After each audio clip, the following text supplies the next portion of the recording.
அனைவருக்கும் வணக்கம். தமிழர் ஊடகத்தின் வாயிலாக அர்ஜுன். இன்னைக்கு நாம சந்திக்க இருக்கின்ற ஆளுமை தமிழ் தேசிய செயற்பாட்டாளர் தலைவனின் தம்பி ஐயா சுதன் பொன்னுத்துரை அவர்களை தான். இவங்க வீட்டிலேயே 2 மாவீரர்கள் இருந்திருக்காங்க. மாவீரர்களும் உங்களுக்கு தெரியும், தன் உயிரை ஈந்து ஈழத்தை அடைய வேண்டும் என்று நினைத்தவர்கள். அப்ப சீமான் அண்ணனை சுற்றி மிகப்பெரிய சர்ச்சைகளை தமிழ்நாட்டு ஊடகங்கள் உருவாக்கி கொண்டிருக்கின்றன. தலைவரை போய் சந்திக்கல, தலைவரை பார்க்கவே இல்லை, எடிட் பண்ணப்பட்ட புகைப்படம் அப்படி இப்படின்னு. இதெல்லாம் எது உண்மை அப்படின்னு களத்தில் இருந்த ஐயா சுதன் பொன்னுத்துரை கிட்ட பேச போறோம். மிக முக்கியமாக இந்த கார்த்திக் அப்படின்ற அந்த தம்பி தலைவரோட அண்ணன் மகனை பத்தியும் பேச போறோம். வணக்கம் சுதன். வணக்கம், அனைவருக்கும் வணக்கம். மகிழ்ச்சி எங்களோட நேர்காணல் செய்தமைக்கு. இப்ப முதல்ல ஒரு கேள்வி. இப்ப இந்த கார்த்திக் அப்படின்றவர் யாரு? எதற்காக திடீர்னு அவர் ஊடகங்கள்ல அண்ணனை சந்திக்கவே இல்லை, ஏகே பாட்டிசம் சுடல, ஆமைக்கறி சாப்பிடலன்னு இந்த மாதிரி தேவையில்லாத கருத்துக்களை சொல்லிட்டு இருக்காரு. இவர் போராளியா? இவருக்கும் ஈழ போராட்டத்துக்கு என்ன தொடர்பு இருக்கு? இவருக்கும் ஈழ போராட்டத்துக்கும் என்ன தொடர்புன்னு கேட்டீங்கன்னா ஒண்ணுமே இல்லை. இவருக்கும் தலைவர் பிரபாகரனுக்கும் என்ன தொடர்புன்னு கேட்டீங்கன்னா அண்ணன் மகன் என்ற ஒரு உறவு ஒண்ணு இருக்குது. அதை நாங்க இல்லைன்னு மறக்கல. ஆனால் தமிழீழ விடுதலை போராட்டத்துக்கும் கார்த்திக் மனோகரனுக்கும் ஏதாவது தொடர்பு இருக்கான்னு கேட்டீங்கன்னா பூச்சியம். என்ன சொன்னா அவங்க கிட்டத்தட்ட 5 வயசுலயே நாட்டை விட்டு வெளியேறினவங்க. அதுக்கப்புறம் இந்த சமாதான காலத்துல கூட, அதாவது இந்த பீஸ் டாக் டைம் இருந்துச்சு தானே, சமாதான உடன்படிக்கையில 2002 இருந்து 2006 வரைக்கும், அந்த காலத்துல கூட அவங்க அந்த மண்ணுக்கு வரவும் இல்லை. அந்த மண்ணில் எந்த விதமான செயல்பாடுகள்லயோ அல்லது பொது செயற்பாடுகள்லயோ எதிலையுமே பங்கெடுக்கவும் இல்லை. குறைஞ்சபட்சம் தங்களுடைய இப்ப சித்தப்பான்னு சொல்றாதானே எங்களுடைய தேசிய தலைவர், தங்களுடைய சித்தப்பாவை பாக்குறதுக்கு கூட அவர் அங்க வர இல்லை. அப்ப அந்த வகையில அவருக்கு அவையன்ற குடும்பத்தோட இருந்த அந்த ரத்த சொந்தம் என்ற அந்த ஒரே ஒரு தொடர்பை தவிர வேற எந்த தொடர்புமே அவர்களுக்கு இல்லை. இதுதான் இதுக்கு நான் சொல்லக்கூடிய சுருக்கமான பதில். மற்றபடி இப்ப அவர் தான் என்ன சீமான் வரல, அங்க ஆமக்கரை சாப்பிடல, அந்த கரை சாப்பிடல, இந்த கரை சாப்பிடல, இவருக்கு என்ன தெரியும்? இவர் அங்க தமிழ் விடுதலை போராட்டத்துல ஈடுபட்டாரா, அல்லது புலிகள்ல பயிற்சி எடுத்தாரா, அல்லது புலிகள் இந்த முகாம்கள்ல எங்கேயாவது நின்றிருக்கிறாரா? நாங்க என்ன சாப்பிட்ட, நாங்கள் எப்படி நாங்கள் விருந்தோம்பல் செய்வோம், நாங்கள் வர்றவங்களை எப்படி வரவேற்போம், இதெல்லாம் அவருக்கு தெரியுமா? கதைகளாகாவது கேட்டிருப்பாரா? அதை விட ஒரு பெரிய அண்ட புழு கொண்டு விட்டு விட்டார், நாங்கள் எங்களை சித்தியோட தொலைபேசியில பேசுவோம்னு சொல்லி. விடுதலை புலிகள்ல இருந்த ஒரு சாதாரண போராளிக்கே தெரியும், தலைவற்ற வீட்டுல இருந்து யாருமே போன் பேச மாட்டாங்க. ஏன்னு சொன்னா தொலைபேசியால நாங்கள் உரையாடல் நிகழ்த்துற பொழுது அது ஒட்டு கேட்கப்படும் எதிரியால. அதால அவங்களுக்கு பெரிய பாரதூரமான பிரச்சனைகள் வரும். அந்த பிக்ஸ், அதாவது எங்க இருந்து தொலைபேசி உரையாடல் படுதுன்ற அந்த லொகேஷன் எடுத்துட்டு அந்த இடத்துக்கு அவன் நாளைக்கு செல் அடிப்பான், இல்லாட்டி கிபிரால் அடிப்பான். அவ்வளவு பிரச்சனை இருக்குது. அப்ப தொலை தொடர்புகளை அந்த குடும்பம் முற்று முழுதாக தவிர்த்து வந்ததுன்றது விடுதலை புலிகள் இருந்து அத்தனை பேருக்கும் தெரியும். இவர் நான் சித்தப்பாவோட தொலைபேசியில உரையாடினு சொல்லி ஒரு சாதாரணமான குடும்பங்கள் கதைக்கிற மாதிரி, எங்கட தேசிய தலைவன், எங்கட தேசத்தின் தலைவன், எங்கட இனத்தின் தலைவன் தன்னோட ஒரு குடும்ப உறவு பண்ணி கொண்டிருந்த மாதிரி கதைச்சு கொண்டிருக்கிறார். இது உண்மையா ஒரு மிக மிக வெட்கக்கேடான விஷயமா நான் பாக்குறேன். ஏன்னு சொன்னா இன்னொரு விஷயத்த நாங்கள் விட்டு பார்க்கணும். தலைவர் தொடர்ச்சியாக சொல்லிக் கொண்டு வந்தவர். கடைசியா 2002ஆம் ஆண்டு நடந்த பத்திரிகையாளர் மாநாட்டிலையும் அதை வலியுறுத்தி இருந்தவர். அதில் ஒரு பத்திரிகையாளர் கேட்கிறார், நீங்கள் முதல்ல சொல்லி இருந்த நீங்கள் தமிழோட கோட்பாட்டை நீங்கள் கைவிட்டால் உங்களை அடுத்த போராளி உங்களை சுட்டுக் கொள்ளலாம் என்று சொல்லி இருக்கிறீர்கள், அது இப்பவும் நடைமுறையில இருக்குதா என்று சிரிச்சு கொண்டே சொல்றாரு ஓமன். அப்ப தமிழீழ விடுதலை போராட்டம் என்ற அந்த கோட்பாட்டை கைவிட்டா அவரே ஒன்றுமில்லை என்ற அளவுக்கு அவர் சொல்லி போட்டு போயிருக்கார். இப்ப எந்த கேள்வி என்னென்றால், இந்த கார்த்திக் மனோகரனுக்கும் தமிழ விடுதலை போராட்டத்துக்கும் என்ன சம்பந்தம்? தமிழ விடுதலை போராட்டத்தை கைவிட்டு தமிழீழம் எங்கேயாவது உச்சரிக்கிறாரா? ஸ்ரீலங்கா சிங்க கொடியை போட்டு வச்சுக்கொண்டு அதை முகநூல் பதிவுகளை பார்த்தீங்களா தெரியும். அப்படிப்பட்ட ஒரு நபர் இன்றைக்கு சித்தப்பா சித்தப்பான்னு சொல்லி பொது வழியில ஒரு எங்கட தேசிய தலைவனை ஒரு குடும்ப சொத்து மாதிரி சுருக்கிறதுக்கு வலிக்கிறார். அதை விட எல்லாருக்குமே தெரிஞ்ச விஷயம், தலைவர் அவர்களுடைய கடைசி மகன் பாலச்சந்திரன் படுகொலை செய்யப்பட்ட விஷயம் எல்லாருக்கும் எப்போ தெரியும். சேனல் 4 ஊடாக ஆதாரபூர்வமாக எல்லாம் வெளிவந்த பொழுது ஏன் அப்ப இவர் தன்னுடைய தம்பிக்கு, தன்னுடைய ஒன்று விட்ட சகோதரனுக்கு ஏன் இவர் அஞ்சலி செலுத்த இல்லை? இப்ப இன்றைக்கு தலைவர் அவர்களுக்கு தான் வீர வணக்கம் செய்ய வலிக்கிட்டான்னு சொல்லி போன முறை ஒரு கூத்தொண்டு தொடங்கினவே ஒரு 25 பேரை வச்சு. அந்த அதுல நின்ற 25 பேரும் ஆறுன்றதை பார்த்தாலே தெரியும் இவர்கள் இந்த போக்கும், இவர்கள் இந்த செயற்பாடுகளும், இவர்கள் இந்த பின்னணியும். அதுல கலந்து கொண்டாக்களை பாத்தீங்கன்னு சொன்ன நான் அதை பற்றி பேருந்து இன்னொரு காணொலியில வந்தா கதைக்கலாம். அது நிறைய பேர்ல கலந்து கொண்ட அத்தனை பேருமே வேறு ஒரு பின்னணியை கொண்டாக்கள். சோ அப்ப அவர்களோட சேர்ந்து அவர்கள் அந்த நிகழ்வை நடத்தி முடிக்கணும். அதுக்கு முதல் அது உங்களுக்கு தெரியாது, தலைவர் இருக்கிறாரா இல்லையான்ற விஷயம் உங்களுக்கு தெரியாது, துவாரகா இருக்கிறாரா இல்லையான்ற விஷயம் உங்களால உறுதிப்படுத்தப்படவில்லை. சரி, அப்படி இருக்கக்குள்ள பாலச்சந்திரன் மரணம் அடைஞ்சது, அதாவது படுகொலை செய்யப்பட்டது அனைவராலும் உறுதிப்படுத்தப்பட்டது. இப்ப பாலச்சந்திரனுக்கு ஏன் நீங்கள் இப்ப இந்த போன வருஷம் வரைக்கும் நீங்கள் அஞ்சலி செலுத்த இல்ல? உங்களோட தம்பி தானே. இப்ப சித்தப்பான்னு நீங்கள் கொஞ்சம் மாதிரி அவரை என்னுடைய தம்பிக்கு நீங்கள் அஞ்சலி செலுத்தணும், அவருடைய ஈழ கனவை நாங்கள் எடுத்து செல்ல வேணும் என்று சொல்லி நீங்கள் தொடங்கி இருக்கலாமே. அவர் கண்ட கனவு, அவர் அந்த மரணிக்கிற அந்த கடைசி தருவாயில அந்த குழந்தை என்னத்தை யோசிச்சிருப்பான். அப்ப அவனுக்காக இந்த கார்த்திக் மாவூரன் தன்னுடைய தம்பிக்காக ஒரு கால் கூட ஒற்றை இரங்கல் கூட தெரிவிக்கலையே. அவற்றை பதிவுகள் எடுத்து பார்க்கலாம். வேணுமெண்டா அவரை முடிஞ்ச ஒரு ஆதாரம் காட்டட்டும். இல்ல நாங்கள் காய்ச்சனாங்கள் பதிவு போட வேண்டாம். நீங்கள் உங்க குடும்பத்துல நீங்கள் ஒரு நிகழ்வாக செய்தியலா, அவருக்கான அஞ்சலியை நீங்கள் செய்தியலா, எதையும் செய்யல. இப்ப உங்களுக்கு இப்ப ஒரு கொஞ்ச நாளா என்ன பிரச்சனை என்றால் தமிழர்களை குழப்ப வேணும். ஏனென்றால் தமிழ் தேசியம் திராவிடம் என்ற கட்டத்துக்கு இன்றைக்கு இந்த தமிழகத்துல நிலைமை போய்கொண்டிருக்குது. தமிழகம் எங்களுடைய தாய் நிலம், அதுதான் மிக பெரும்பான்மையான தமிழர்கள் வாழுகிற ஒரு இடம். அந்த இடத்துல தமிழர்களின் அரசியல் விடுதலைய அதாவது இந்திய அரசால ஒரு தமிழர்களுக்கான அரசியல் அதிகாரம் கொடுக்கப்பட்டிருக்கு. ஆனால் அந்த அதிகாரத்தை என்ன நடந்திருக்குன்னு சொன்னால் திராவிடம் என்ற மாய தோற்றத்தால விழுங்கி தமிழர்களை அந்த அதிகாரத்தை அனுபவிக்க விடாம ஒரு கூட்டம் வச்சு கொண்டிருக்குது. அதை உடைச்சு கொண்டு இப்ப தமிழ் தேசிய கருத்துக்களை வந்து இன்றைக்கு நாம் தமிழர் கட்சியும் சீமானவர்களும் மேல கொண்டு வரணும். அப்ப இந்த இடத்துல என்ன நடக்குதுன்னு சொன்னால் யார் அந்த கருத்தியலை தூக்கி கொண்டு வரணும், முதல்ல அவையில அடிச்சு உடைச்சு முடிக்கணும். அதை முடிக்கணும்ன்றதுக்காக ஏவி விடப்பட்ட ஒரு ஏவல் பேய் தான் இன்றைக்கு இந்த கார்த்திக் மனோகரனாக நாங்கள் பார்க்கிறோம். ஆகவே சுருக்கமா சொல்றதா இருந்தால் ஈழ போராட்டத்தோட எந்தவித தொடர்பும் இல்லாத இவர் எங்களுடைய ஈழ விடுதலை போராட்டத்தை பற்றியோ அல்லது இன்றைக்கு நடந்து கொண்டிருக்கிற தமிழ் தேசியமா திராவிடமான்ற அந்த போராட்டத்தை பற்றியோ, அதாவது தமிழ் தேசியத்தை நிலைக்க வைக்கிறதுக்கான இந்த போராட்டத்திலேயே எந்த தொடர்பும் இல்லாம, அதாவது இந்த போராட்டத்துல எந்த தொடர்பும் இல்லாமன்றதை விட தமிழ் தேசியத்தை நாங்கள் எழும்ப வைக்கக்கூடிய அந்த போராட்டத்துல துரோகியாக செயற்பட்டு கொண்டிருக்கிறார் என்றுதான் நாங்கள் இவரை சொல்ல முடியும். இப்ப இதுல ஒரு கேள்வி ஒண்ணு வருது. அதாவது கார்த்திக் மனோகரன் வந்து நம்ம யாருக்குமே அந்த ஒரு கொடுப்பினை இல்லை. அது என்ன அப்படின்னா தலைவரோட சாயல் அவரோட முகத்துல இருக்கு ஒண்ணு.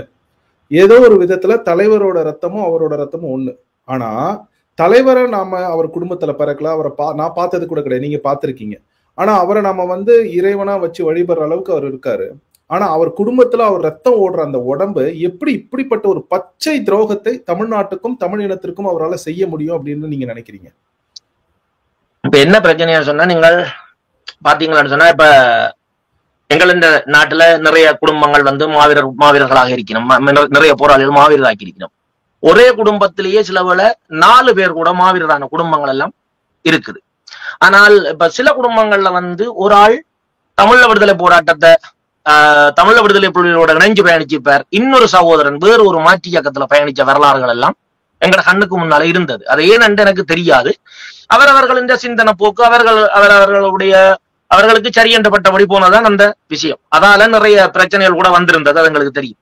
தலைவர் அவர்களின் குடும்பத்தை நீங்கள் எடுத்துக்கொண்டீங்கள் என்று சொன்னால் தலைவரை தவிர அவருடைய குடும்பத்திலிருந்து மற்ற யாரும் போராளிகளாக இல்லை. இதை நாங்கள் புரிஞ்சு கொள்ள வேண்டும். அப்ப இவர் இன்றைக்கு மனோகரன் மகனாகத்தான் நாங்கள் இவரை பார்க்க முடியுமே தவிர தேசிய தலைவருடைய பிராமகன் என்ற அந்த அந்தஸ்துல வச்சு பார்க்கக்கூடிய எந்த தகுதியும் இவர்கிட்ட இல்லை. ஏனென்றால் அது இருந்திருந்தால் இன்றைக்கு விடுதலை புலிகள் உயிர்ப்போட இருந்த காலத்துல 2009க்கு முன்னான காலத்துல கார்த்திக் மனோகரன் ஒன்றும் சின்ன பிள்ளை இல்லை.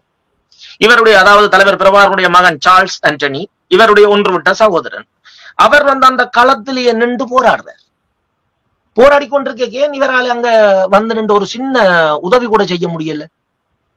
அந்த போராட்ட காலத்துக்காக பின்தள வேலையாக சரி இன்றைக்கு வெளிநாடுகள்ல நான் கூட 2005ஆம் ஆண்டுக்கு பிறகு நான் இங்க வெளிநாட்டுக்கு வந்துட்டேன். இங்க வெளிநாட்டுல நின்றுதான் நான் என்னுடைய வேலைகள் நான் இங்க நடந்து கொண்டிருந்தது. சரி, இப்ப எங்களுக்கு எல்லாம் இங்க தெரிஞ்ச அளவுக்கு கார்த்திக் மனோகரன் பின்தள வேலையாக கூட எந்த வேலையுமே இங்க செய்ததாக ஒரு தரவுகளும் இல்லை.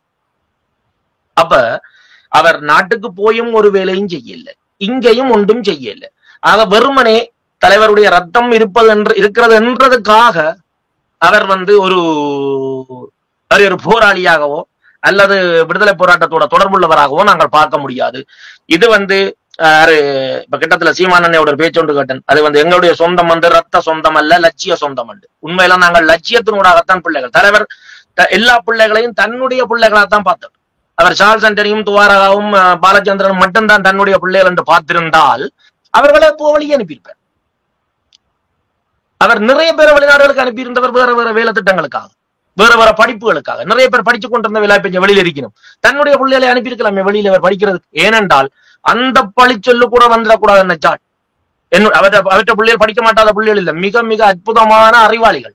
அப்ப அவர்களை வெளிநாட்டுக்கு அனுப்பி அவர் படிக்க வச்சிருக்கலாம். ஆனா அதை கூட அவர் செய்யல. ஏன்னு சொன்னா கட்டிக்கார பிள்ளையாக, அதாவது ஒரு புத்திசாலியான பிள்ளையாக இருந்து கூட அவரை அனுப்பினா கூட எப்படி ஒரு கதை வரும்னு சொன்னால் தலைவர் தன்னுடைய பிள்ளையை வெளிநாட்டுக்கு அனுப்பிட்டார் என்ற கதை வரும். ஆகவே அவர் அப்படி ஒன்றும் இல்லாமல் எல்லா பிள்ளைகளையும் சமனாக பார்க்கிறேன் என்றதுக்காகத்தான் அவர் தன்னுடைய பிள்ளைகளை அந்த மண்ணிலேயே வச்சிருந்து இன்றைக்கு அவ்வளவு பேரும் அந்த மண்ணுக்காக போராடி அவர்கள் மாண்டிருக்கிறார்கள். இந்த மாதிரியான சூழல்ல இந்த வெளிநாட்டுக்கு எந்தவித தொடர்பும் இல்லாமல் சமாதான காலத்துல கூட அவர் சொல்றது என்னுடைய சித்தப்பாவை போய் பார்க்க இல்லையே, தன்னுடைய சித்தியை போய் பார்க்க இல்லையே, தன்னுடைய தம்பியை போய் பார்க்க இல்லையே, பார்க்கறதுக்கான முயற்சியும் செய்யலையே. சரி, தம்பி சித்தப்பா அது எல்லாத்தையும் விட்டுட்டு சரி உண்மையிலே இவர் ஒரு ஈழ விடுதலை போராட்டத்திலே ஆதரவாளர் என்று சொன்னால் இதுவரைக்கும் 2009க்கு பிறகு கார்த்திக் மனோகரன் ஈழ விடுதலைக்காக அல்லது தமிழ் தேசிய விடுதலைக்காக செய்த ஏதாவது ஒரு சின்ன பணியை நீங்கள் காட்டுங்க பார்ப்போம். இன்றைக்கு கார்த்திக் மனோகரன் சீமானண்ணனை பற்றி கதைக்கிற அவதூறுகளை தூக்கி கொண்டு வர தமிழக மீடியாக்கள் கார்த்திக் மனோகரன் இன்றைக்கு தமிழீழம் என்று கதைச்சால் அதை தூக்கி கொண்டு வர்றதுக்கு தயாரா? அதை காட்டுவினுமா? எங்கட தேசத்தில் ஒரு தமிழின படுகொலை நடந்தது என்று நாங்கள் சொல்றோம். இது என்ன இந்திய அரசு அங்கீகரிக்க இல்லை, ஏற்றுக்கொள்ள இல்லை. இந்திய அரசு அதுக்கு சார்பாக ஒரு இடமும் வாக்களிக்க இல்லை. அப்படி இருக்கிற சூழல்ல இந்த கார்த்திக் மனோகரன் இன்றைக்கு இனப்படுகொலை பற்றி கதைப்பாராக இருந்தால் இந்திய ஊடகங்கள், அதாவது தமிழ்நாட்டில் இன்றைக்கு இருக்கக்கூடிய திராவிட ஊடகங்கள், கலைஞர் டிவியா இருக்கட்டும், இல்லாட்டி சேனல் 18 இருக்கட்டும், இல்லையாண்டா சன் டிவியா இருக்கட்டும், காட்ட தயாரா? இதுவரைக்கும் காட்டினவியா? இதுவரைக்கும் 2009க்கு பின் இங்க எத்தனையோ போராட்டங்களை நாங்கள் செய்திருக்கிறோம். எங்கள் இந்த உரிமைக்காக இங்க பிரித்தானியா மண்ணிலையும் சரி, கனடாவில சரி, எல்லா நாடுகளிலும் ஏகப்பட்ட தடவை நாங்கள் போராட்டங்களை நடத்தி குரல் எழுப்பி இருக்கிறோம். நாங்கள் எங்களுக்கு உரிமை வேணும்ன்றதை தொடர்ச்சியாக சொல்லி வரோம். இந்த விதமான சம்பவங்கள் எதையாவது இந்த மீடியாக்கள் வெளியில காட்டினவையா? ஒன்றையுமே காட்டல. இன்றைக்கு தங்கள் தலையில ஒரு இடி இறங்குது. அது எந்த இடி என்றா தமிழ் தேசியம் என்ற அந்த கோட்பாடு மேலோங்க போதென்ற பயத்துல இன்றைக்கு அதை அடிச்சு மூடணும்ன்றதுக்காண்டி தலைவர் வீட்டுக்குள்ள இருந்த தலைவற்ற சொந்தம் என்றதுக்காக ஒற்றி ஒரு காரணத்தை வச்சுக்கொண்டு இவரை பிடிச்சு கொண்டு இவருக்கு என்னத்தை கொடுத்துக்கணுமோ எனக்கு தெரியாது. ஆனா இவரை உசுப்பி விட்டு கிடக்கு. இவர் இப்ப ஒரு போலி தகவல்களை பரப்பி கொண்டிருக்கிறார். இவர் சொல்ற தகவல்கள்ல உண்மை இருக்கு இல்லைன்றதுக்கு அப்பால அதை சொல்றதுக்கு எந்த தகுதியுமே இவருக்கு இல்லை. இவருக்கு எதுவுமே தெரியாது. இவருக்கும் எங்கள்ட போராட்டத்துக்கும் எந்த தொடர்பும் இல்லைன்றதை நான் ஆணித்தரமா இருக்கேன். இப்ப இதுல நீங்க ஒண்ணு புரிஞ்சுக்கணும். வரலாற்றுல இதை நான் பார்த்திருக்கேன், அதை நான் சொல்லிடுறேன் என்ன அப்படின்னு. அதாவது வரலாற்றுல இந்த விஜயநகரம் தமிழ்நாட்டுக்குள்ளார வந்ததுக்கு அப்புறம் இப்ப திருமலை நாயக்கர் என்ன பண்ணுவாருன்னா, அவருக்கு ஏதோ ஒரு சிக்கல் அப்படின்னா சேதுபதி மன்னர்கள் அவங்க போய் சண்டை போட்டு திருமலை நாயக்கரை காப்பாத்தணும். திருமலை நாயக்கரோட பேர் கீழே போயிடும், சேதுபதி மன்னர்களோட பேர் மேல போயிட்டு இருக்கும். ஏன்னா அவங்கதான் போரிட்டவங்க அப்படின்னு. தமிழ்நாட்டுல தமிழர்கள் மேலோங்கிட கூடாது அப்படின்றதுக்காக சேதுபதி மன்னர்கள் வீட்டுல அவருக்கு நிறைய மனைவிமார்கள் குழந்தைகள் இருக்குன்னா யாராச்சும் ஒரு துரோகியை கூப்பிட்டு அவங்க அப்பாவுக்கு எதிராக சண்டை போட வைப்பாங்க.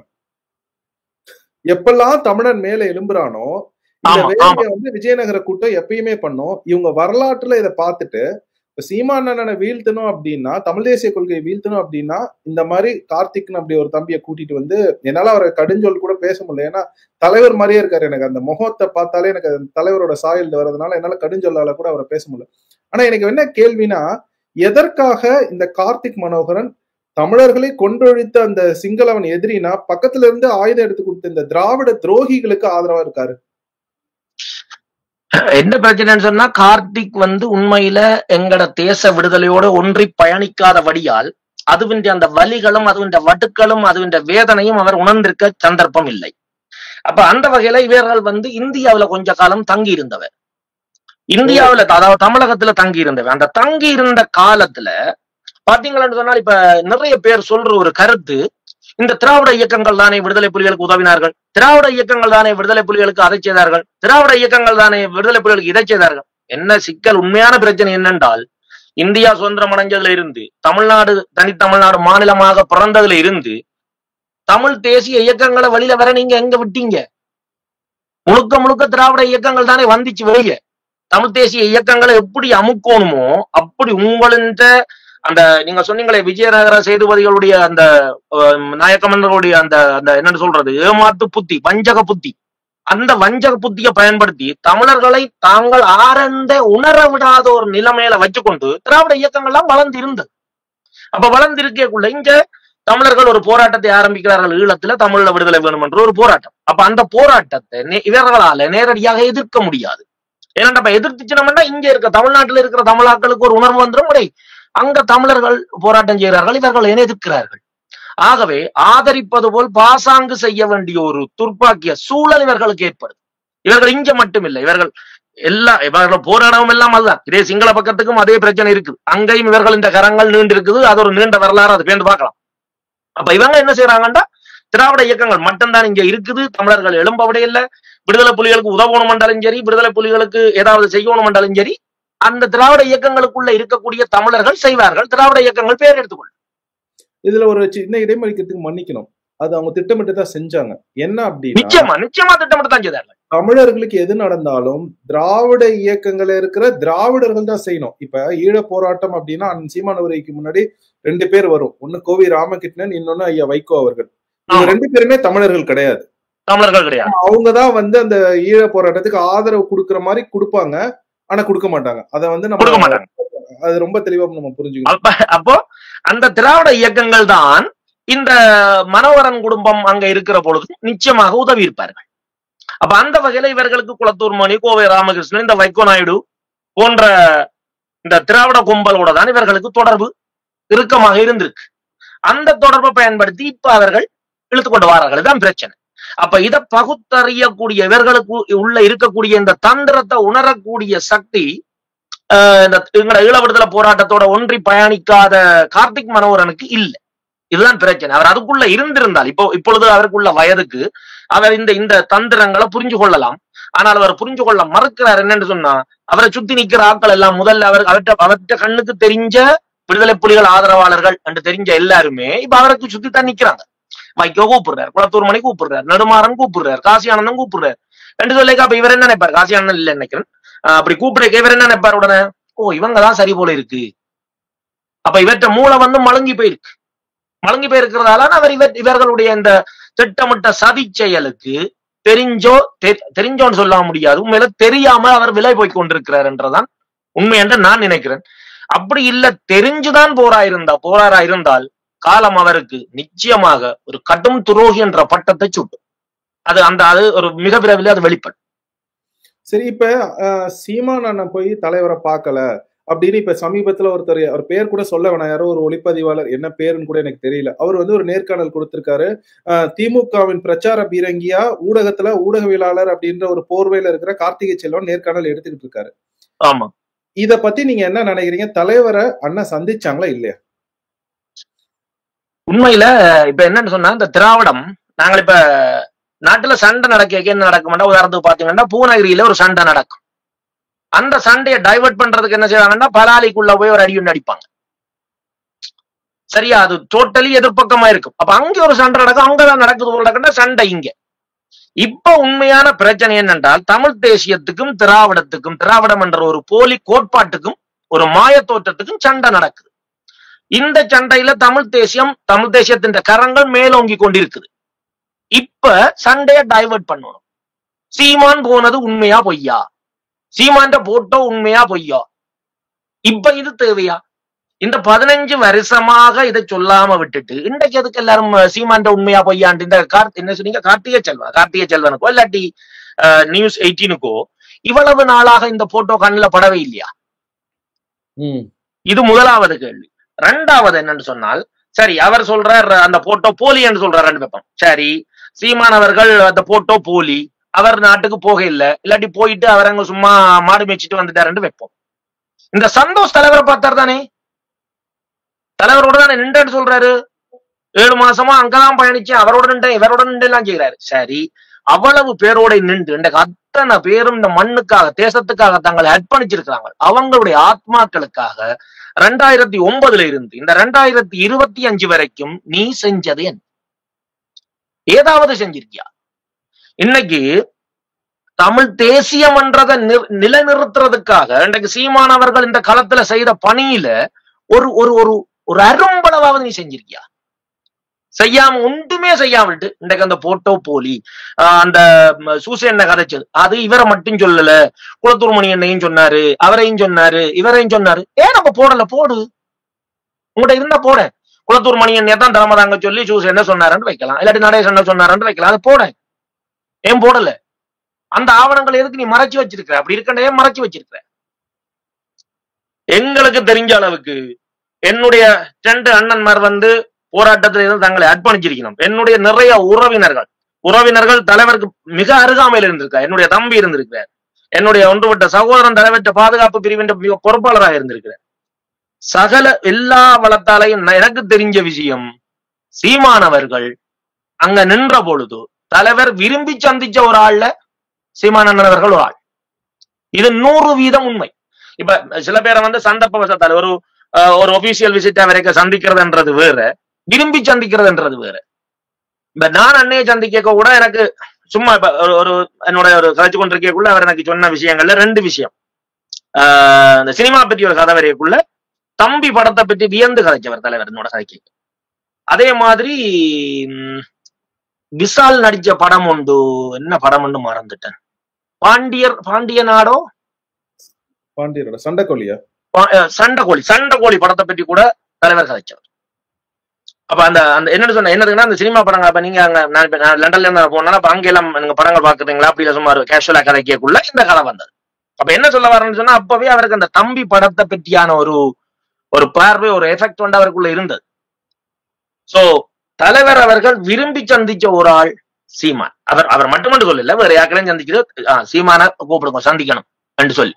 இப்ப சில பேர் எல்லாரும் இப்ப சொல்றது, இப்ப இன்றைக்கு நேற்று முன்னாள் ஒரு போட்டியில பார்த்தா சீமான் அவர்களை இந்த படம் எடுக்கிறதுக்காக தான் கூப்பிட்டாங்க, ஆனா படம் எடுக்கிறதுக்கே லைக் இல்லைன்னு அதை சந்தோஷத்தை கொடுத்துட்டு அவரை வெளியே விட்டாங்க என்று கூட ஒருத்தர் சொல்லி இருந்தார். இவங்கட அறிவை கொண்டு போய் எங்க சொருகிறதுன்னு எனக்கு தெரியல. விடுதலை புலிகள் இப்ப உதாரணத்துக்கு சொல்றேன், இப்ப நான் ஒரு வேலை திட்டத்துக்காக லண்டனுக்கு வாரணுண்டு வைப்போம், இல்லாட்டி நான் ஒரு வேலை திட்டத்துக்காக கொழும்புக்கு போறேன்னு வைப்போம். சரி, கொழும்புக்கு போவேக்க இன்னொரு வேலை திட்டத்துக்கு போவேக்குள்ள இவர் இந்த வேலை திட்டத்துக்கு தான் போறாருன்னு சொல்லி அனுப்புவாங்க. நான் வியாபாரம் செய்ய போற மாதிரி ஏதோ ஒரு மூட்டையை கட்டி கொடுத்து அனுப்புவாங்க. விளங்குதானே?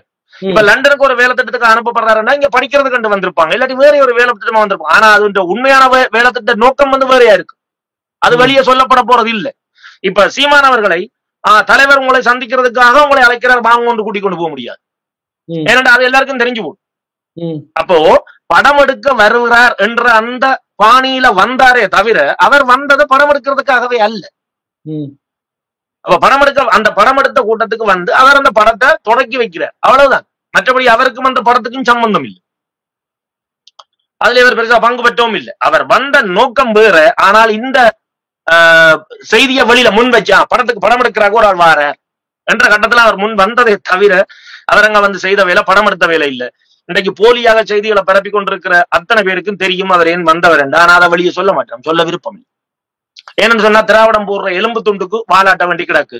உண்மையில இன்றைக்கு வேதனையான சம்பவம் என்னன்னு சொன்னால், நாங்கள் போராடி கொண்டிருந்த பொழுது எங்களுக்கு ஒரு 1-2 துரோகிகள் தான். ஆனால் இன்றைக்கு தமிழ் தேசியத்துக்கான போராட்டம் தமிழகத்துல வந்து கொண்டிருக்கிற பொழுது சுத்தி இருக்கிற அத்தனை பேருமே துரோகியா இருக்காங்க. எதிரிகளை யாருன்னு தெரிஞ்சால் நாங்கள் போராடுறது இல்லை, ஆனால் துரோகிகள் இன்னைக்கு ஒருத்தர் இந்த சேனல் 18ல போட்டி கொடுத்து கொண்டிருக்கிறார், ஒளிப்பதிவாளர் அப்படி இப்படின்னு சொல்லி. இவ்வளவு நாள எங்க இருந்தான்னு தெரியாது, பார்த்தா வந்திருக்காரு. இவ்வளவு நாளும் அவரோட பழகி கொண்டிருந்த எங்கடாக்கள் என்ன வச்சிருப்பாங்கன்னு சொன்னா, இவன் ஒரு பார் முந்தி தொடர்புல இருந்திருக்கான், விடுதலை புலிகள் கம்யூனிகேஷனா இருந்திருக்காரு இங்க தமிழ்நாட்டுல, அப்ப இவர் எங்கடைய ஆள் என்ற எண்ணம் இருந்திருக்கு. இன்னைக்குதான் அவன் முகமூடி வழியில கலந்து வருது. சோ இப்படியான துரோகிகள் நிறைய பேர் இருக்கிறார்கள். ஆனா என்னதான் இருந்தாலும் தமிழ் தேசியம் என்றது எங்கட ஒருதற்ற உயிர் நாடி. அந்த உயிர் நாடி நிச்சயமாக வெல்லும். அது வெல்றதுக்கான ஒரு சூழல் ஏற்பட்டு கொண்டிருக்குது. இந்த நேரத்துல நாங்கள் இந்த போலியான செய்திகளை நம்ப வேண்டியதும் இல்லை, ஒன்றும் இல்லை. எங்களின் ஒற்றைய நோக்கம் என்ன? தமிழ் தேசியம் வெல்லவன். இன்றைக்கு இவர் சொல்றாரு, அந்த போட்டியில கேட்டேன், இவர் ஈழத்துக்காக 2008க்கு முதல் என்ன செய்தார்? 2008க்கு முதல் இல்ல, 2009க்கு பிறகு கூட அவர் ஈழத்துக்காக ஒன்றும் செய்ய வேண்டாம் ஐயா. சீமான் தமிழிடம் பிடிச்சு தர போற ஆள் இல்ல. அவர் தமிழிடம் பிடிச்சு தர வேணும்ன்றதுக்காக நாங்கள் அதற்காக நிற்கவும் இல்லை. அவர் கதைக்கிறது தமிழகத்துல தாய் தமிழ் நாட்டுல அரசியல் விடுதலை. அந்த அரசியல் விடுதலை தமிழர்கள் இந்த கையுக்கு எங்களுடைய அதிகாரம் பெற வேணும். அதைத்தான் அவர் கேட்கிறார். அவர் தமிழ்ல முடிச்சு தர போறாரு. நாங்க சொல்ல இல்லையே, நாங்கள் அப்படி முட்டாள்தனமா நம்பவும் இல்லையே. அவர் சொல்ற விஷயம் தமிழகத்துல தமிழர்களுடைய அதிகாரம் தமிழக கைக்கு வரணும். திராவிடர்கள் யாருமே இல்லை. அப்படி இருந்தா போய் நீங்க திராவிட நாட்டில ஆளுங்க. இது தமிழ்நாடு. அப்ப பெரும்பான்மை தமிழர்கள் வாழ்ற இந்த தமிழ்நாட்டுல தமிழற்ற அரசியல் அதிகாரத்தை மாய தோற்றத்தை பயன்படுத்தி அடக்கி வச்சுக்கொண்டு கொஞ்சம் தமிழர் வாழக்கூடிய இடங்கள்ல நாங்கள் உங்களுக்கு ஆதரவு தெரிவிக்கிறோம் என்று சொல்லி போலி நாடகம் ஆடிக்கொண்டிருந்த அந்த திராவிட முகமூடி இப்ப கலண்டு விளையக்குள்ள அவங்களுக்கு எல்லாம் பயம் வருது. அந்த பயத்துல என்னன்னு சொன்னா அதுக்கான ஒரு போர் தளபதியாக நிற்கக்கூடிய ஆள் வந்தா சீமானவர்கள். அப்ப அவரை அடிச்சு முடிக்கும். அவரை அப்ப அடிச்சு முடிக்கணும்னு சொன்ன அவர் மீது அவற்றை கருத்துக்கு முன்னால நிக்கிறதுக்கு இந்த திராவிட கும்பல்ல ஒரு அறிவாளியை காட்டுவோம். ஒருத்தனால இவருக்கு முன்னால நின்று வாக்குவாதம் செய்ய முடியுமா? ஒரு தடவை முடியும். என்ன கருத்து இல்ல. தலைவர் ஒரு கருத்துல சொல்லுவார் அரசியல் வறுமை என்று. அது மாதிரி இவர்களுக்கு கருத்தியல் வறுமை இருக்கு. சீமானட்ட இருக்கிற கருத்துக்கு பக்கத்துல கூட இவங்களால நிக்க முடியாது. அப்ப என்ன செய்யறாங்கண்டா தனிப்பட்ட ரீதியில சேர் வேறி அடிக்கிறது. இது திராவிடத்துக்கு அன்றைக்கு இருந்து பழக்கப்பட்டதுதான். ஆகவே இப்ப அவருக்கு சேர் அடிக்கிற வேலையை செய்கிறாங்க. அவர் படம் எடுக்க இல்ல, அவர் சந்திக்க இல்ல, அவர் அங்க போக இல்ல. இப்ப அவர் போனாரா போக இல்லையா படம் எடுக்க இல்லையான்ற விளக்கம் சொல்லியாச்சு. பட் அதே நேரம் அவர் போனாலும் போகாட்டிலும் சந்திக்காட்டிலும் அவர் தான் இன்றைக்கு எங்களுக்கான தமிழ் தேசிய ஆளுமை. அவற்ற கரங்களை தான் நாங்கள் பலப்படுத்துவோம். அவர் சந்திச்சார்ன்றதுக்காக நாங்கள் அவரை ஆதரிக்கலையே. அவர் இன்றைக்கு வச்சிருக்கிற தத்துவத்தை தாண்டி தான் நாங்கள் அவரை ஆதரிக்கிறோம். அவர் தமிழ் இனம் முடிச்சு தருவார் என்று சொல்லி நாங்கள் அவரை ஆதரிக்க இல்லை. அவர் தமிழ் இனத்துக்கான ஒரு அரசியல் விடுதலைய எங்களுடைய தாய் தமிழகத்துல எடுத்து கொடுப்பார் என்ற அந்த நம்பிக்கையில தான் நாங்கள் அவருக்கு பின்னால் நிற்கிறோம். அவர் அந்த தத்துவத்தை நோக்கிட்டு தான் கொண்டு போறார். எங்களை இன்றைக்கு இந்த 70 ஆண்டுகளாக, அதாவது இந்தியா சுதந்திரம் அடைஞ்சதுல இருந்து தமிழர்களின் அதிகாரத்தை திராவிட மாயை பயன்படுத்தி கையப்படுத்தி கொண்டு தமிழை பேசிக்கொண்டு தமிழர் அல்லாதவர்களை ஆண்டு கொண்டிருக்கிறோம். இன்றைக்கு அது தெரிகிற பொழுது உங்களுக்கு வெக்கமா இருக்கு. எங்கள் எல்லாருக்கும் கேவலமா கிடக்கு. ஏன்னா எங்கட வீட்டுக்கு எங்கட அப்பன் தானே தலைவனா இருக்கணும். இது அடுத்தவன் பக்கத்து வீட்டுக்காரன் நாங்க தலைவனா வச்சு கொண்டிருக்கோம். இந்த எண்ணம் அவங்களுக்கு உடைய போதன்ற பயம் வந்த உடனே தான் இந்த மாதிரியான இந்த பதறுகளை எல்லாம் கொண்டு வந்து விட்டு சேரடிக்க பாக்குறாங்க. இந்த சேரடிகளுக்கு எல்லாம் குழம்புறாக்கள் நாங்கள் இல்ல. ஏன்னு சொன்னா எங்களுக்கு மிக தெளிவாக தெரியும் சீமானவர்கள் யார், அவர் முதல் என்ன செய்தார், இப்ப என்ன செய்தார் என்றது எங்களுக்கு தெரியும். 2008க்கு முதல் அவர் செய்திருக்கணும் நாங்கள் எதிர்பார்க்கவும் இல்லை. அவர் இப்ப போற வழி மிகச்சரியாக இருக்கிறது. தமிழ் தேசியத்துக்கும் திராவிடம் என்ற போலி தேசியவாதத்துக்கும் இடையிலான போர் தளபதி அவர். அவருடைய கரங்களை பலப்படுத்த வேண்டியது ஒவ்வொரு தமிழனுடையதும் கடமை. இப்ப இதுல நான் உங்ககிட்ட இந்த நம்ம பேசுறப்ப சாதாரண முன்னாடி பேசிட்டு இருந்தோம் இல்லையா? அப்ப நான் கேட்டேன் உங்ககிட்ட தலைவரை நீங்க போய் பார்த்தப்ப அது எப்படி இருந்துச்சுன்னா, நீங்க தலைவரை நேர்ல பாத்திருக்கீங்க. எனக்காக அந்த சீமானா நிறைய இடத்துல சொல்லியிருக்காங்க, அந்த போய் அந்த மனிதனை பார்த்தா நம்ம உயிரை கூட கொடுக்கலாம் அப்படின்னு. நீங்க எப்படி இது பண்ணீங்க? அந்த அனுபவம் எப்படி இருந்துச்சு உங்களுக்கு, தலைவரை பார்த்த அந்த அனுபவம் அப்படின்றது? நான் இது முதல் மன்றத்துல சொல்லி இருக்கிறேன். எனக்கு அவரை பற்றி கதைக்க வலிக்கிட்டாலும் எனக்கு குரல் தடமாற வலிக்கிறோம். எப்படி என்று சொன்னால், புத்தருக்கு போதி மரத்துக்கு கீழதான் ஞானம் கிடைச்சுன்னு சொல்லுவாங்க. ஒவ்வொருத்தருக்கு ஏதோ ஒரு சந்தர்ப்பத்துலதான் ஒன்று கிடைக்கும். ஏதோ கதைக்கும் பொழுது, கருத்தை சொல்லும் பொழுது அப்படித்தான் கிடைக்கும். உண்மையில எனக்கு என்ன பொறுத்த வரைக்கும் அவரை பார்க்கிற பொழுது அவற்றை அந்த கண்ணுல தெரிஞ்ச அந்த ஒளி, அவரை பார்த்த உடனே அந்த ஏற்பட்ட அந்த மாறுதல் என்றது அதை சொல்ல முடியாது. அது என்னன்னு சொல்றது, அதை என்னால வர்ணிக்கவே முடியாது. அது எப்படியான ஒரு உணர்வுன்னு எனக்கு தெரியல. ஆனா அவரை பார்த்து ஒரு கால் அவரோட கதைச்ச அந்த செகண்ட்ல இருந்து அவருக்காக எது வேண்டாலும் செய்யலாம் என்ற ஒரு எண்ணம் எங்களுக்கு ஏற்படும். உண்மையில அந்த அளவத்துக்கு அது ஒரு அறிவு, ஆற்றல், அழகு எல்லாமே இணைஞ்ச ஒரு தலைவர். என்னுடைய சந்திப்புல எனக்கு அந்த இன்றைக்கும் என்ற நெஞ்சுக்குள்ள இருந்து என்ன தூங்க விடாம செய்து கொண்டிருக்கிற ஒரே ஒரு நிகழ்வு என்னன்னு சொன்னா, உலகத்துல நான் நம்ப இல்லை எங்கட தலைவர் மாதிரி ஒரு மிக மிக பக்குவமான ஒரு தலைவர் இருந்திருப்பாருன்றது உண்மையிலே எனக்கு அது கேள்விக்குறியா இருக்குது. ஏனென்றா நான் அவரை சந்திக்கக்குள்ள எனக்கு ஒரு சின்ன வயது, 27 வயதுல நான் அவரை சந்திக்கிறேன். நான் இங்க இருந்து அவரை சந்திக்கிறது கண்டு நான் போய் சந்திக்கிறதுக்கு முதல்ல நான் போய்க்குள்ள அவருக்கு கண்டு ஒரு பரிசு பொருள் ஒன்றை கொண்டு போய் அந்த பரிசு பொருளை நான் கொண்டு போனோன்னா அங்க இருக்கிற பாதுகாவலர்கள் அதை வேண்டி வச்சுட்டாரு. அதுக்கு பிறகு தலைவர் சந்திச்சு அந்த சந்திப்பு முடிஞ்சு அவர் போறதுக்கு ஒரு கொஞ்ச நேரம் முதல்ல எல்லாம் சந்திச்சு முடிஞ்சு எழும்பிட்டார். எழும்பின உடனே அவருக்கு என்ற கண்ணை பார்த்த உடனே அவருக்கு விளங்குது ஏதோ என்னில் ஒரு ஏக்கம் இருக்குன்றதை அவர் கண்டுட்டார். கண்டுட்டு கேட்டார், என்ன என்ன தம்பி, என்ன இதை சொல்லணுமா என்ன என்று கேட்க, இல்ல என்ன அப்படி ஒரு உங்களுக்கு ஒரு பரிசு பொருள் ஒன்று கொண்டு நான் அதை வேண்டி வச்சுட்டாங்க. எழும்பினவர் திரும்பி இருந்து போட்டு சொன்னார், எடுத்துட்டு வாங்க அதை வேண்டிட்டு ஓடியான்னு சொல்லி தன் பாதுகாவலர்கிட்ட சொல்லி விடுறார். சொல்லிவிட அந்த பரிசு பொருளை கொண்டு வந்து அந்த போராளி தலைவர்கிட்டயே கொடுக்குறார். கொடுக்க அவர் என்ன கை காட்டுறாரு, என்னட்ட கொடுக்க சொல்லி. அப்ப என்னட்ட தந்த உடனே நான் அந்த பெட்டிக்கால எடுத்து போட்டு அந்த பெரிய வட்டியா இருந்து எடுத்துட்டு அவருக்கு எழும்பி நின்று நான் இப்படி கொடுத்தேன். கொடுக்க அந்த எங்கட மகா தலைவன், நாங்கள் யாரும் கற்பனையில கூட காண முடியாத அந்த மாதலைவன் எழும்பி நின்று ஒரு மிக சாதாரணமான பொறுப்புல இருக்கிறார்கள் கூட எங்கட வயதை கருத்துல உண்டு, எங்கட அனுபவத்தை கருத்துல உண்டு, எங்களுக்கு எழும்ப தேவையில் இருந்து கொண்டவர் வேண்டலாம் என்றக்கூடிய அத்தனை தகுதிகளுக்கும் அவருக்கு இருக்கு. எழும்பி நின்று 2 கையால வேண்டி நன்றி தம்பி என்று இப்படி கும்பிட்டார். அதுபோல ஒரு அந்த அந்த ஒற்று செயல்பாடு எனக்கு இப்ப அவர் தலைவர்ன்றதை விட அதுக்கும் மேலான ஒரு எண்ணத்துக்கு என்ன கொண்டு போயிடுச்சு. உண்மையை சொல்ல போனா அந்த இப்பவும் என்னால சில வேளை நான் நித்திரால முடிஞ்சா என்னால திருப்பி நித்திர கொள்ள முடியாது அந்த எண்ணம் வந்துண்டா. ஏன்னா அப்படி ஒரு எங்களை அந்த அளவுக்கு மதிக்கிற ஒரு ஒரு அந்த உயரத்துல இருந்து கொண்டு அவர் அப்படி மதிக்க தேவையில்லை. அந்த அதுதான் அவர் மீதான எனக்கு ஏற்பட்ட அந்த ஒரு என்னன்னு சொல்றது இன்று வரைக்கும் என்னால மறக்க முடியாம இருக்கிறது. அப்படியான ஏகப்பட்ட அனுபவங்கள் அந்த அந்த அந்த நாள்ல இருந்து நான் இது எல்லாத்தையும் இதுல சொல்ல முடியாது. அந்த உணர்வுன்றது அது சரியான வித்தியாசம். நிச்சயமாக இன்றைக்கு அண்ணன் சீமானுடைய செயற்பாட்டை நான் பார்க்கிறேன். 2009 முதல் அவரை ஒரு டைரக்டராக நான் ஒரு பட இயக்குனராக நான் பார்த்திருக்கிறேன். ஒரு சாதாரண திரைப்பட இயக்குனருக்கு இவ்வளவு ஒரு ஆற்றல் வர சந்தர்ப்பமே இல்லை, சாத்தியமே இல்லை. அவர் 2009 அவரை 2008ஆம் ஆண்டு அவரை சந்திக்கிற பொழுது அவருக்கு இருந்து கிடைச்ச அந்த ஸ்பிரிச்சுவல் பவர்ன்னு சொல்லுவாங்க. அந்த பவர் தான் இன்றைக்கு சீமான் அவர்களை இயக்கி கொண்டிருக்குது. முதல் இருந்த சீமான் வேற, இன்றைக்கு 2008க்கு பிறகு அவரை சந்திச்சதுக்கு பிறகு பிறந்திருக்கிற சீமான் வேற. இந்த சீமான் அந்த பழைய சீமானோட ஒப்பிட்டு பார்க்காதீங்க யாருமே. இவர் தலைவற்ற ஆற்றலை அப்படி என்னன்னு சொல்றது, அதை பிரதிபலிக்கிற ஒரு தலைவரா நிற்கிறார். அவர் ஆயுத முனையில செய்ததை இன்றைக்கு இவர் அறிவாயுதத்துல செய்யுது. இன்றைக்கு தலைவர் ஆயுதத்தால போராடி கொண்டிருக்கக்குள்ள அவருக்கு முன்னால நிக்கிறதுக்கு ஒருத்தருமே இல்லை. அப்படி இருந்த மாதிரி இன்றைக்கு அதேதான் பிரச்சனை. இன்றைக்கு தமிழகத்துல பாருங்க, சீமான் கருத்துக்களுக்கு எதிர்கருத்து வைக்கிறதுக்கு ஒருத்தராலையும் முடியல. அவர் வைக்கிற ஒவ்வொன்றும் அப்படி உச்சந்தலை அடிதான். தலைவர் ஒரு வசனம் ஒன்று சொல்வார் எப்பவுமே, சின்ன பாம்பண்டாலும் பெரிய அடியால் அடிக்கணும். சீமான் அடிக்கிற அடி அப்படிதான் இருக்கு. சின்ன விஷயத்தை அவங்க கடிச்சாலும் கடிச்சு குதிரை அடிச்சு முடிக்கிற மாதிரிதான் அடி விழுது. அந்த அந்த பவர் எங்க இருந்து வந்தது சீமானுக்கு? அது எங்களுடைய தேசிய தலைவர்கிட்ட, எங்களோட மகா தலைவர்கிட்ட இருந்து வந்தது. அவரை சந்திச்ச மாத்திரத்திலேயே அவருக்கு அந்த பவர் உண்மையில கிடைச்சது.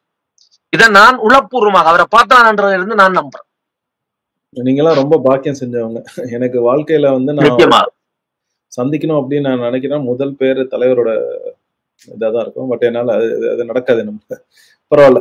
ஆனா எனக்கு என்னன்னா, இவ்வளவு நேரம் நீங்க உங்களோட நேரத்தை ஒதுக்கி உங்களோட அனுபவங்களை எங்களோட பகிர்ந்தமைக்கு மிக்க நன்றி. இந்த மாதிரி தொடர்ச்சியா இந்த மாதிரி துரோகிகள் வரப்ப உங்களோட உதவிகள் எங்களுக்கு தேவை. நீங்கள் அவங்களோட முகத்திரைகளை கிழி தெரியணும் அப்படின்னு நான் வேண்டி கேட்டுக்கொள்கின்றேன். சுதா, நிச்சயமாக செய்வோம். என்னன்னு சொன்னால், இது தமிழ் தேசியம் இன்றைக்கு தமிழகத்தில் நடக்கிற பிரச்சனைன்றதை நாங்கள் தமிழகத்தின் பிரச்சனையா பார்க்கவே இல்லை.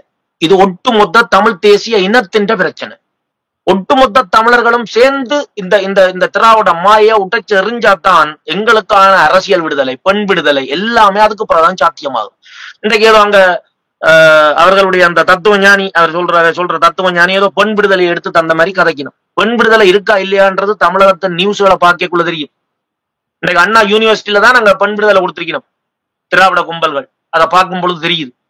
இது மாதிரி ஏகப்பட்ட பிரச்சனைகள் அங்க இருக்கு. இது எல்லாத்துக்கும் ஒட்டி ஒரு முடிவுதான் தமிழகத்துல தமிழர்களுடைய ஆட்சி மலர வேணும். அப்படி மலர்ந்தாதான் நிச்சயமாக தமிழகம் ஒரு ஒரு ஒரு பொற்காலத்தை சந்திக்கும். அந்த பொற்காலம் தமிழர்களுடைய பொற்காலமாக இருக்கும். அது தமிழகத்துக்கு மட்டுமல்ல, தமிழர்களுடைய பொற்காலமாக இருக்கும். ஆகவே இந்த தமிழ் தேசியம் தமிழ் தேசியமா திராவிடமான்ற இந்த போர்ல எங்களுடைய பங்களிப்பு என்றைக்குமே தமிழ் தேசியம் பக்கத்துல இருக்கும். ஏனென்றால் நாங்கள் தமிழர்கள். மிக்க நன்றிங்க, மகிழ்ச்சியா இருக்கு மிக்க உங்களுக்கு. நன்றி.